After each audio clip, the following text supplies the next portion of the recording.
এই দিবি আমার একটু? আমারে বিয়া করবি? বিয়া করলে তাহলে মুড়ি দিব।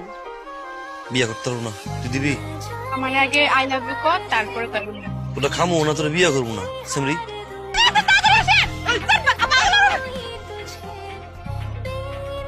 মারছেন ওনাকে, মারছেন কেন? আরে কই না ভাই, এলাকার মাইয়া করে ধরে রানারানি করতেছিল। পাগলের ঘরে পাগল। তাই বলে এভাবে মারবেন আপনি? হ্যাঁ,